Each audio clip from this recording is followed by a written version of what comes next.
Show 2024, and we're at the Senex booth, and Brandon was on Slav Guns channel here, what, 3-4 weeks ago? I think you guys did an interview. Yeah, about that. And I had heard of this company, but then I found out that Brandon and I are only about 20 miles away from each other.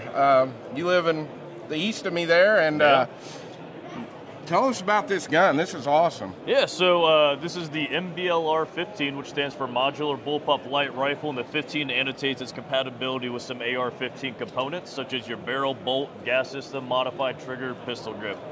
So one thing I do want to make abundantly clear, it's not a conversion kit. I've had a lot of people ask, oh, are you going to sell this as a kit or whatnot? And it's not a kit. So it's a whole new, think of it as a whole new rifle that just happens to use some components. Right. So now you have a bullpup rifle that is capable of hosting up to like 40 or 50 different calibers. Right. So long as the barrel will fit in a normal AR-15 barrel or upper receiver, it will fit in my barrel nuts. So long as the bolt will fit in a normal AR-15 bolt carrier, it'll fit in my bolt carrier. So as long as you got two matching bolt carrier and barrel, it'll fit in here. Right. So I also want to add the caveat is go ahead and plan on having an adjustable gas block when you do change calibers, because I don't know exactly what the springs will be able to handle. We're only testing 5.56 right now. Right. So one of the beauty about this rifle is it is a true quick barrel change system. You see a lot of companies out there that might say they have a fast barrel change or whatever, but if it is fast, the lockup kind of sucks or whatnot. Right. This is completely toolless. It locks in there very solid. But all you're going to do is lock your bolt to the rear, come over here, you're going to pop this lever out, rotate it 180 degrees forward, and your barrel just pulls straight out. That's amazing. It's just got a cam lock on here, nothing too crazy. A lot of folks will say, oh, I don't know about the cam lock holding it, except for there's tons of commercially successful firearms that already use a very similar cam lock. Right. So I'm not worried about it. But this is just a standard AR-15 barrel in here, man. Right. Nothing fancy going on.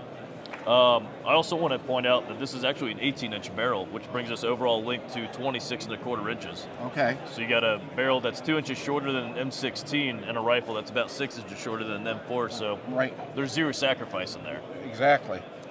So this is the mid-length handguard. I'm going to send that home and stow that. This is the mid-length handguard. So one of the ways to kind of figure out the length there is I just count the M-lock sections forward of the lower chassis. So this has 4, the full length has 2, so 2 more at 6. So it comes out about the yay far. Then you have your short plus, which is 2 M-lock sections, and then your short, which is 1. Okay. So in your short, with the short M-lock section there, or the short handguard, you end up with a rifle that's 18.5 inches overall length, still hosting a 10-inch barrel. So it's from the next closest rifle, that's an inch shorter with double the barrel length, and there's no stock to be unfolded. It's just ready to go as is. Right. With that longer handguard, you saw I grabbed the barrel, had a lot of purchase on it to pull it out. You go with the longer handguard, same size barrel, you're basically grabbing the muzzle device to pull it out. Right. That's no fun for anybody. So I went ahead and made the handguards easy to remove. So you pop the pin, you pull it straight out. So inside it's got a dovetail right there that helps index. It's got some indexing tabs.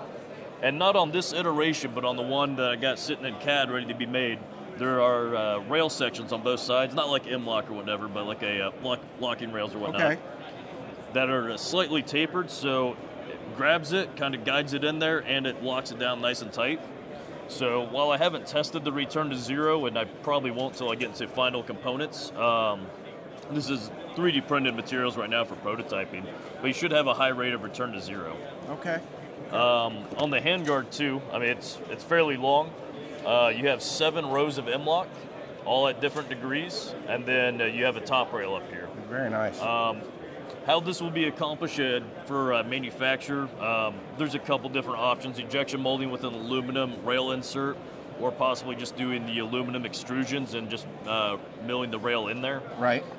Which actually wasn't something I was talking about previously, but I was talking to a manufacturer and they were talking about the cost difference, and it's a huge cost difference up front to go with an aluminum rail. Right. So that might be something I'm considering at this point. So I'm glad they had that conversation. Yeah.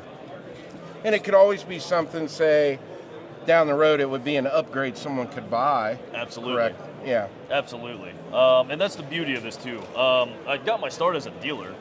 I was selling a bunch of firearms or whatnot. The Tavor X95 came out, and I really liked it. At the same time, I was building a 6.5 Grendel AR, and I thought, man, this would be really cool if I could have a 6.5 Grendel and a bullpup. Right. So I called tons of places. I'm like, hey, can you guys make this work? They weren't able to. So I'm like, oh, I'm just going to make my own. Right. So I just started working on it. I took a lot of my experiences from active duty. Some of the things I liked and didn't like about the current weapon system, some of the weapon systems that we were looking to adopt, like the Mark 18s or whatnot. I just kind of implemented it all into this rifle. So super, super cool. Yeah, thank you. Yeah, glad to finally see it in person. Yeah, I know. I've been aware of you for a while now. We have a couple mutual friends as well. Yeah. So several mutual friends actually. So this is awesome. Really neat.